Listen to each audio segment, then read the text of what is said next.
നമസ്കാരം, പ്രവാസി മലയാളിയിലേക്ക് ഏവർക്കും സ്വാഗതം. പ്രവാസികൾക്ക് ഇതൊരു സുവർണാവസരമാണ്. ഇനി പുതിയ സംരംഭം തുടങ്ങാൻ പഴയതുപോലെ ഇനി കടുത്ത നിയമങ്ങൾ നേരിടേണ്ടി വരില്ല താനും. ഒമാനിൽ പുതിയ വിദേശ മൂലധനം നിക്ഷേപ നിയമം പ്രാബല്യത്തിലെത്തിയതിനെ തുടർന്നാണ് ഇത്തരം വാർത്ത പുറത്തേക്ക് വരുന്നത്. കമ്പനികളിൽ 100% വിദേശ നിക്ഷേപം അനുവദിക്കുന്നതായിരിക്കും. വിദേശ നിക്ഷേപകരെ ആകർഷിക്കുന്നതിന്റെ ഭാഗമായാണ് വാണിജ്യ വ്യവസായ മന്ത്രാലയത്തിന്റെ നടപടി എന്നത് ശ്രദ്ധേയമാണ്. റെസ്റ്റോറന്റ്, ഹോട്ടൽ, കഫറ്റേരിയകൾ, വീട്ടുപകരണ വിൽപ്പനശാലകൾ, പ്രതിരോധം, എണ്ണ, വാതകം എന്നീ മേഖലകളുമായി ബന്ധപ്പെട്ട ചില സ്ഥാപനങ്ങൾ എന്നിവയ്ക്ക് സ്വദേശി സ്പോൺസർ ആവശ്യമില്ലതാനും.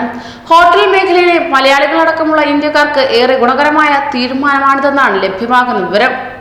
ഒന്നോ അതിലധികമോ വിദേശ പങ്കാളികളുള്ള കമ്പനി തുടങ്ങാൻ 1.5 ലക്ഷം റിയാൽ കെട്ടിവെക്കണമെന്ന വ്യവസ്ഥയും ഇതിനോടകം തന്നെ ഒഴിവാക്കിയിരിക്കുകയാണ്. എന്നാൽ വാണിജ്യ മന്ത്രാലയത്തിൽ കമ്പനികൾ രജിസ്റ്റർ ചെയ്യാനുള്ള ഫീസ് 3000 റിയാലാക്കി വർദ്ധിപ്പിച്ചു. അന്തരിച്ച സുൽത്താൻ കാബൂസ് ബിൻ സയ്യിദ് ഏറ്റവും ഒടുവിൽ പ്രഖ്യാപിച്ച സുപ്രധാന നിയമമെന്ന പ്രത്യേകതയും ഇതിന് കൽപ്പിച്ചിട്ടുണ്ട്. 60 വയസ്സ് കഴിഞ്ഞതിന്റെ പേരിൽ വിസ പുതുക്കാൻ കഴിയാത്തവർക്ക് അതോടൊപ്പം തന്നെ നിക്ഷേപ വിസയിലേക്ക് മാറാൻ കഴിയുമെന്നതാണ് ഇതിലൂടെ പുറത്തുവരുന്ന മറ്റൊരു പ്രധാനപ്പെട്ട നേട്ടം. നിക്ഷേപ വിസയായതിനാൽ ഇവരുടെ പ്രായപൂർത്തിയായ മക്കൾക്കും വിസ കിട്ടും. അതേസമയം 37 തരം വാണിജ്യ സ്ഥാപനങ്ങളിൽ 100% വിദേശ നിക്ഷേപം അനുവദിക്കില്ലതാണ്.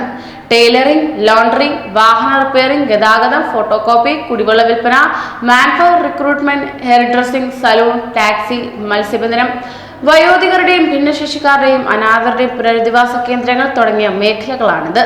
കൂടുതൽ പ്രവാസി വാർത്തകൾക്കായി ഈ ചാനൽ സബ്സ്ക്രൈബ് ചെയ്യൂ.